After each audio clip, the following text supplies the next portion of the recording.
चोली खोले।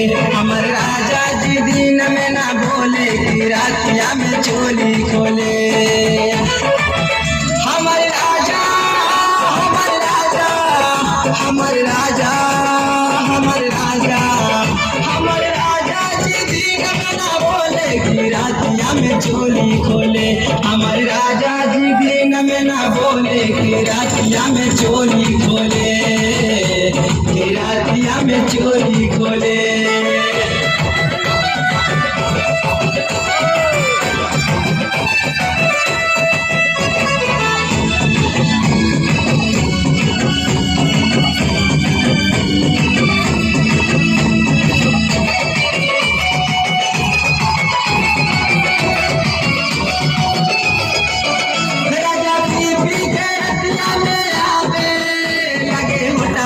होटवा के चाबे राजा पी के रतिया में आवे, लगे होटवा से होटवा के चाबे। हमर दहिया के हमर दहिया के हमर दहिया के झोले, कि रातिया में चोली खोले। हमर राजा जी दिन में ना बोले कि रातिया में चोली खोले, कि रातिया में चोली खोले।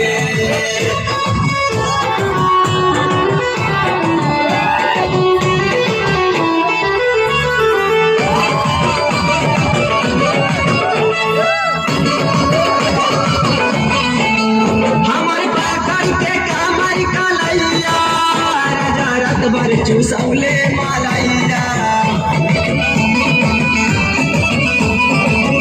हमर पाखर के कामर कलैया, राजा रात भर चूसौले मालैया।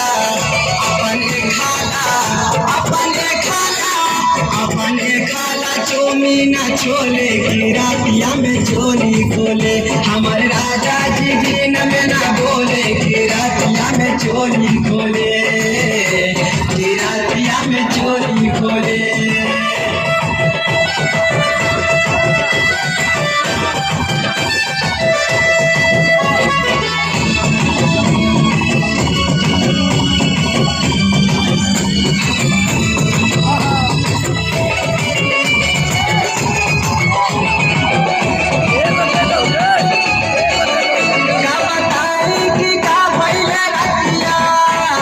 ससुरा के टूट गई खटिया,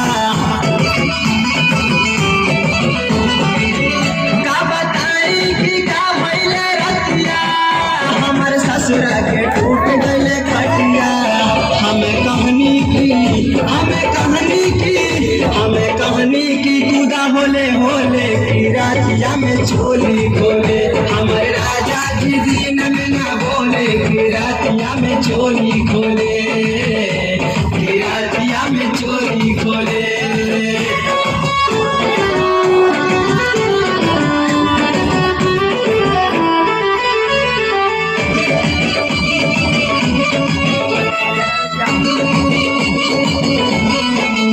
मोरे देवरा मुनी लाल प्यारे, गलन धागा लावे बाजारे।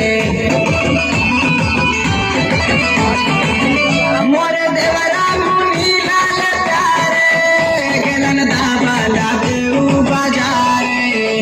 हमरा दर्द से हमरा दर्द से हमरा दर्द से दहिया ना डोले, कि रातिया में चोली खोले। हमरा